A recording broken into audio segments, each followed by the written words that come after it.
हम्म तो कल तक आपने कंसेप्ट ऑफ कोऑर्डिनेशन पढ़ा था। आज हम लोग स्टार्ट करेंगे importance of coordination.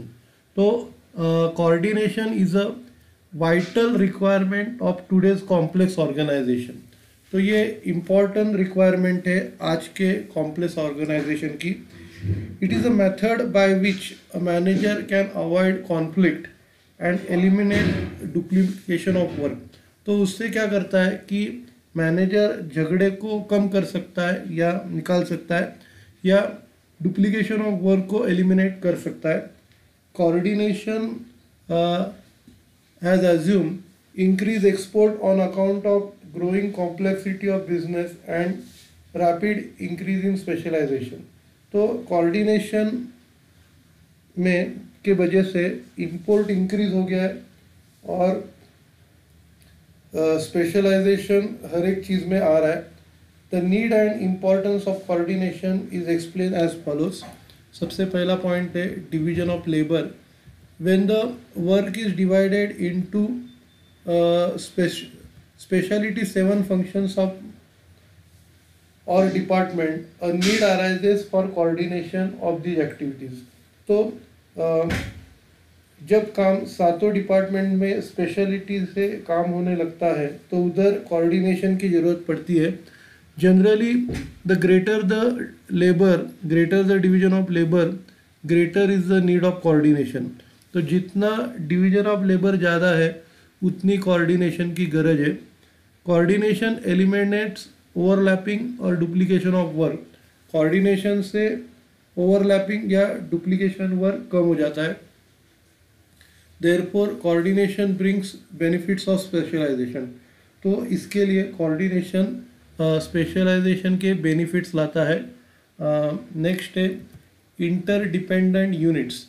The need of coordination in an organisation arises due to interdependence of various units and sub units and people working within these units। तो कोऑर्डिनेशन के वजह से क्या हो रहा है, सभी यूनिट्स में इंटरडिपेंडेंस आ रहा है और सब यूनिट्स में लोग एक दूसरे को कोऑपरेट करके काम कर रहे हैं।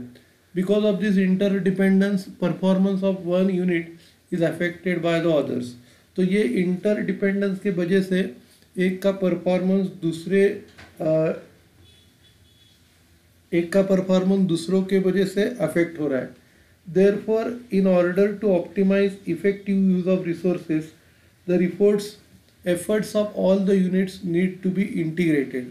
तो अगर अपने को ऑप्टिमम यूटिलाइजेशन ऑफ रिसोर्स करना है तो सभी यूनिट्स के एफर्ट्स को अपने को इकट्ठा करना पड़ेगा। इंटीग्रेशन, नेक्स्ट पॉइंट है integration of individual and group goals. तो the increase number of persons involve in large organization complicates the problem of coordination.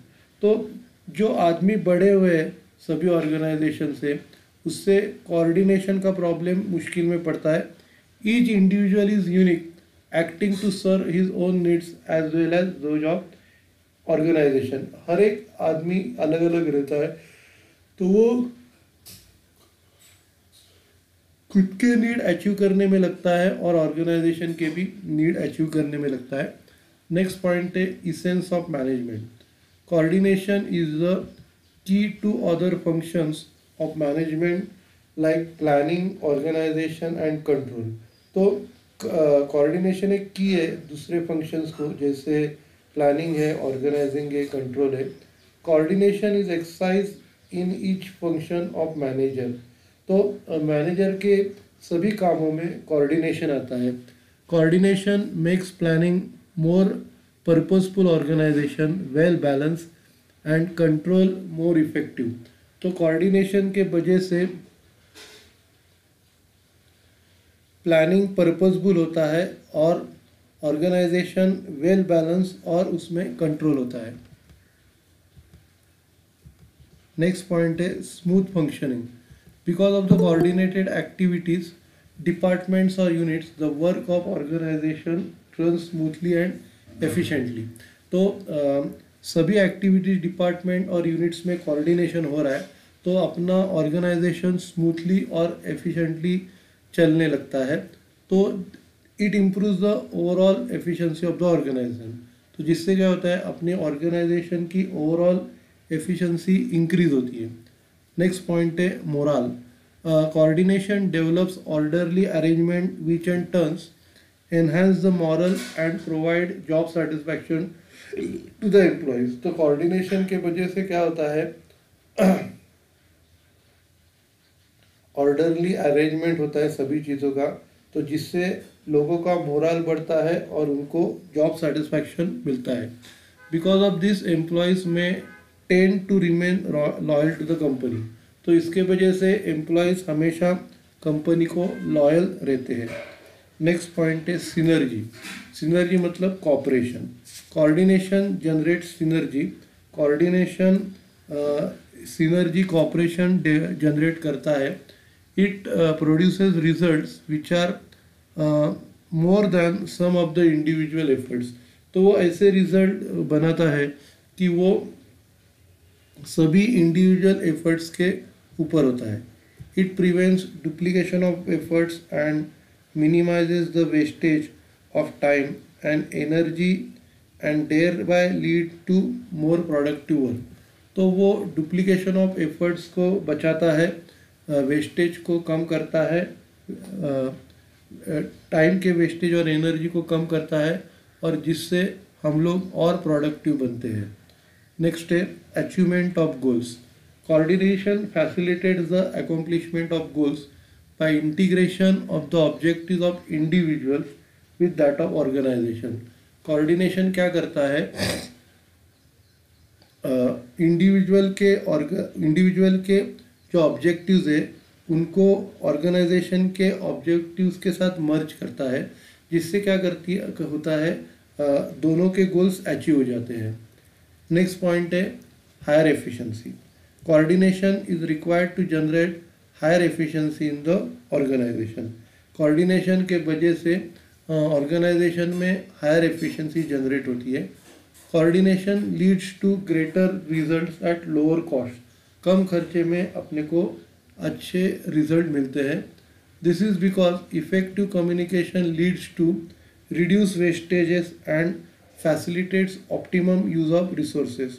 तो इसके वजह से कोऑर्डिनेशन से वेस्टेज कम हो जाते हैं और हम लोग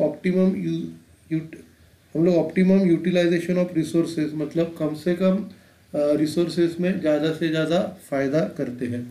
फिर नेक्स्ट पॉइंट है जॉब सेटिस्फैक्शन।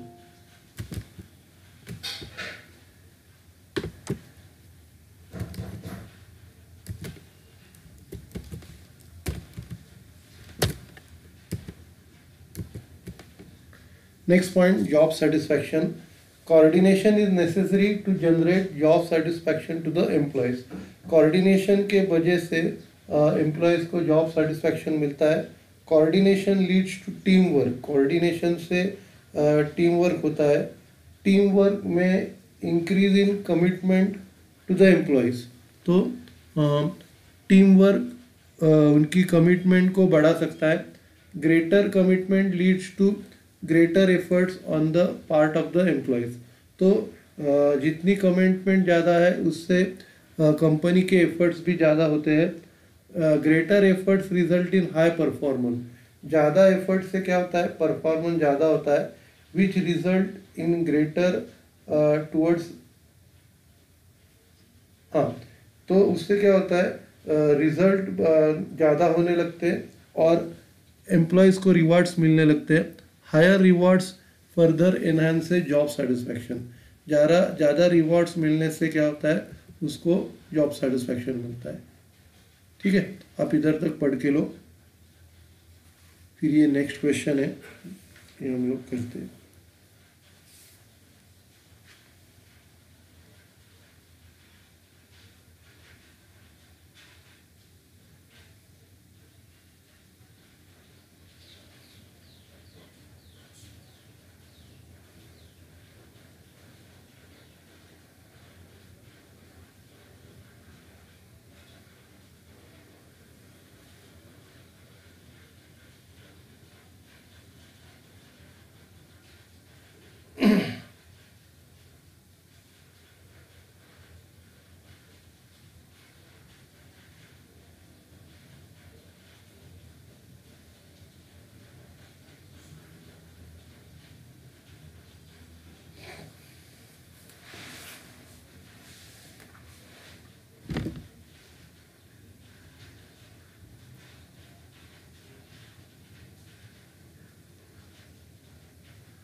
ठीक है, तो आगे पढ़ते हैं। कोऑर्डिनेशन ये इम्पॉर्टेंट पार्ट है मैनेजमेंट का, ये क्वेश्चन है। Some authors consider coordination as a separate function of management. कुछ और ऑथर्स का मानना है कि कोऑर्डिनेशन एक अलग एक फंक्शन है मैनेजमेंट का, जो मैनेजमेंट का फंक्शन नहीं है, जो मैनेजमेंट से सेपरेट है। लेकिन however it is more accurate to say that coordination is essence of management। तो ये कहना ज़्यादा बराबर रहेगा कि कोऑर्डिनेशन एक मैनेजमेंट का इम्पॉर्टेंट पार्ट है rather than one of its function. तो एक फंक्शन है ऐसा नहीं है, कोऑर्डिनेशन ये मैनेजमेंट का इम्पॉर्टेंट पार्ट है। Some managers even feel that the coordination is one word that best suggest the sum total of managerial function. कुछ मैनेजर्स को ऐसे लगता है कि कोऑर्डिनेशन ये एक वर्ड है जो भी मैनेजरियल फंक्शन जितने भी हो रहे उसके टोटल के लिए एक वर्ड है कोऑर्डिनेशन। तो कोऑर्डिनेशन क्या है? Coordination refers to interlinking of action. तो जो भी एक्शन हो रहा है काम में, तो उसके एक्शन को इंटरलिंक करना मतलब coordination. There is a need of coordination at all levels. सभी लेवल में कोऑर्डिनेशन की जरूरत है। The top level coordination coordinates the activity of the middle level. Top level middle level के एक्टिविटीज़ को कोऑर्डिनेट करता है। Middle level coordinates the activity of the lower level. Middle level lower level के activities को coordinate करता है। Lower level coordinate the activity of subordinate. Lower level ये subordinate के एक्टिविटीज़ को कोऑर्डिनेट करता है। तो coordination is the essence of management. There is a need for coordination for every functions of management. सभी फंक्शन में कोऑर्डिनेशन की ज़रूरत होती है। तो कोऑर्डिनेशन देखो, प्लानिंग के लिए लगता है, organising, staffing, communicating, motivating, leading, controlling, decision making, सभी के लिए कोऑर्डिनेशन लगता है। फिर उसमें हर एक पॉइंट हम लोग डिस्कस करेंगे। तो सबसे पहला पॉइंट है प्लानिंग। तो प्लानिंग क्या है? In the words of Koontz, planning refers to deciding in advance what to do, how to do, when to do and who is to do it. तो प्लानिंग क्या है कि कोई भी चीज़ एडवांस में डिसाइड करने का, क्या करने का है, कैसे करने का है, कब करने का है और कौन करने वाला है। तो देर is a need for coordination in planning. तो इसमें ये सब चीज़ें करने के लिए कोऑर्डिनेशन की ज़रूरत है। फॉर इंस्टेंस, अभी ये ऊपर का ही है, the top managers coordinate the planning activity of middle managers and the middle managers coordinate the activities of lower manager. ये सब में आपको पॉइंट दिखेगा। फिर नेक्स्ट पॉइंट है ऑर्गेनाइजिंग एंड कोऑर्डिनेशन। तो ऑर्गेनाइजेशन क्या है? Organising is the process of identifying and grouping of the work to be perform. तो इसमें क्या है कि रिसोर्स को आइडेंटिफाई करते हैं और जो काम करना है उसको ग्रुप करते हैं। Defining and delegating authorities and responsibility. तो हम लोग क्या करते हैं, अथॉरिटी और रिस्पॉन्सिबिलिटी लोगों को देते हैं। And reporting relationship to accomplish goals, और सब में रिलेशनशिप एस्टेब्लिश करते हैं ताकि हम लोग ऑब्जेक्टिव्स अचीव कर सकें। There is a need for coordination in organising. तो उधर कोऑर्डिनेशन की ज़रूरत है ऑर्गेनाइजिंग में। तो फिर से वही पॉइंट लिखे हैं, the top level superiors coordinate the activity of middle level managers. फिर middle level superiors coordinate the activity of lower level managers. Lower level coordinate the activities of their subordinate. ये बार बार आपको दिखाई देगा। ठीक है, आप क्या करो, इधर तक पढ़ लो, फिर हम लोग खत्म करते हैं।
ठीक है, हम लोग ख़त्म करते हैं। Thank you.